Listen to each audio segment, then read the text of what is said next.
Hey, hello everybody. Just wanting to make a very short little video about this Islamic dilemma debate that happened on Brian's channel, where he was hosting a three versus three Christians versus three Muslims on the Islamic dilemma. And this uh, lady, Belle Shines, in my opinion, I thought she was very thoughtful about the subject matter, about the opponents that she was talking with. And I just wanna play you a little clip here and show her charisma, basically. So feel her. In the Quran's version of the Torah. And then you brought up I don't know if you hold to the Madinah Torah theory. Some people do. That's fine. That is like the most impressive thing I've heard thus far. And even then, what I would do if you hold to the Madinah Torah theory, because clearly there was something in Medina or Mecca that had the same details as the Quran's version of the Torah, I would spend all the money from the Hajj pilgrimage and do a massive excavation of Saudi Arabia to find one manuscript of a Torah corroborating the details in the Quran, in contrast to our version of the Torah. If you find that for me, I will take my Shahadah. Did you guys just hear that?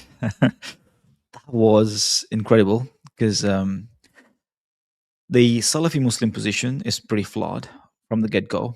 I've been highlighting this, and if you have seen my debate with Chris on Islamic Dilemma, where I believe I gave him decisive defeat, even some Christians in the comments acknowledged that I had a slight notch in getting a win over Chris on the subject of Islamic Dilemma.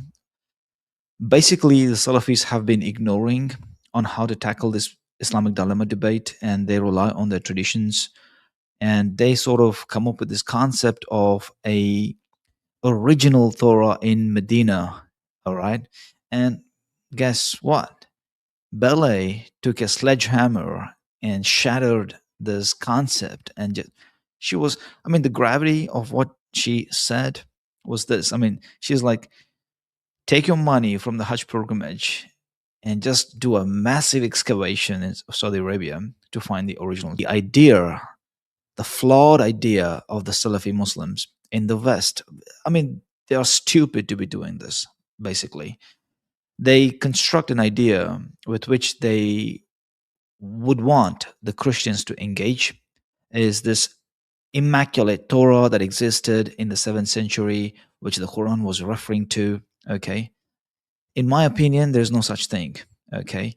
And this is where Belle shines. She took this opportunity because the Salafi Muslim position was insisting that there's this Immaculate Torah, right? So she rips it apart, with her sharp sword, right? And she goes like, invest all the money in the world and do a massive excavation operation in figuring out this original Torah, and she will take her Shahadah. Like, that was a big statement coming off from Belle Liu. I thought she outshined the other performers. Basically, she outshines Godlogic and Inspiring Philosophy, who just, both of these individuals keep ranting the same old trick that they have gotten hold of, and they don't want to let it go. They dearly hold on to it because I believe they've seen my debate with Chris, and they know how important it is for them to hold on to that particular point, and they keep pressing on the Muslims to acknowledge that. And these Salafi Muslims, idiotic as they are, no offense to their Dawah, I'm in for their Dawah, but they have to be aware of the situation, aware of the arguments, aware of the debates that others are making on that subject matter, right? Recently I've had a debate with Chris, and it would have benefited them if they celebrated that win, right? And took that position. But unfortunately, they are too blinded to be continuing to hold up or prop up a position that's basically fallacious. There is no original Torah in the 7th century. All the manuscripts, ancient manuscripts of the Bible, such as the Codex Sinaiticus, that's what existed in that period of time. People had it, Codex Sinaiticus, and there were several other codices, right? But this is what it is. There was no Medinan Codex. the original Torah. That didn't exist. So to posit this position that there was this Immaculate Torah in the 7th century to which the Quran was referring to, that's a flawed position. And that's why you get beaten like this. A brilliant lady beats these guys out, thrashes them with a thrash stick. Unbelievable. How are you going to justify this? You're not. And you will never find one, because you have not studied the history and the origins of Torah. That's just a fact. If you were familiar with the history and the origins and the development of Torah, you wouldn't be making this fallacious argument.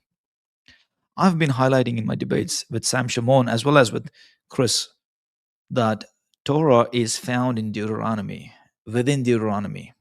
It's not this old narrative which the Muslims in the classical time period accepted. In the classical time period and in the medieval time period, Muslims developed this notion that the entirety of the Bible, the Old Testament, was Torah. But for sure, the Pentateuch was Torah.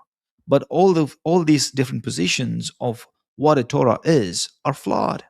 Pentateuch is not Torah. The Quran does not treat Pentateuch as the Torah. The Quran does not treat the Hebrew Bible, the Tanakh, as the Torah. It does not. Simply said, it does not. So to hold this position that the entirety of Pentateuch or the Tanakh itself is the Torah is flawed.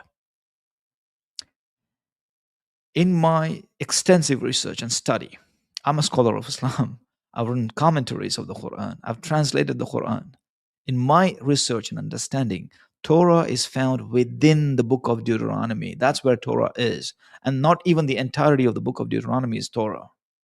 That's my position, with which I've argued with Sam Shimon, as well as with Chris at Speaker's Corner. I mean, he basically got defeated in that debate. The debate is found on my channel. Go look for it in the debate sections. Go to playlist, all debates, and find the debate on Islamic Dilemma with Chris. Is Islamic Dilemma even real? So get familiar with it and come on board and support my work, and let's get this done. Let's tackle these people. For your information, I would love to have a conversation with Bella. It seems like she is a brilliant lady, outsmarting IP and outsmarting Godlogic. Godlogic and IP, by the way, they are running from me. They don't want to face me. I mean, it's how sick can it get? I don't understand this. Why would they run from me? Why? I mean, Godlogic wants to go big time on Islamic Dilemma. He's seen me debate Chris at Speaker's Corner, and he just doesn't want to engage with me. I don't understand this. And guess what? I believe the Muslim Salafi position is so flawed, that it's bringing disrepute to the Quran. You Muslims need to wake up. I was a Salafi too. Growing up, people go through these phases, right? You associate with different groups of people. I associated with Salafis. I've had first-hand experience with them. And their positions on several... Islamic Dilemma is a new thing for me. But Salafi Islam is flawed from within. It's flawed, completely rigged. You cannot defend Islam with the school of thought and ideology of Salafi Islam. It's absolutely flawed. You got to wake up, guys. Go research about me on my channel. Listen to what I have to say. There's plenty of shots. Listen to them. There's plenty of videos. Listen to them. Come and interact me. Hit the bell button so you will know when I'm live next time. So come on board and let's tackle Christians. We have to do Dawah. It's our responsibility. And I am of collaborating type. I don't take beef with nobody. I don't condemn nobody's work. Everybody's free to do Dawah as they deem fit. But there has to be a integral approach to Dawah. And people who are sane-minded, people who are making good arguments for Islam, we have to collaborate. And this is expected, naturally expected of Almighty Allah from us. But if we continue to ignore each other's good arguments for Islam, then we are basically bringing disrepute to Islam. We are to be blamed. So Islamic Daees online, I'm calling you all, come to your senses, grow beyond your sectism, Don't hang on to Salafism. It's not going to bring you any benefits. Go watch my video on Islamic Dilemma so you will learn a thing or two on how to defeat it. And let's join hands to organize arrangements like this and seek out what is the truth behind Islamic Dilemma, which these guys shout a lot about. Okay, so I'll leave you here and have good times, and God bless you all.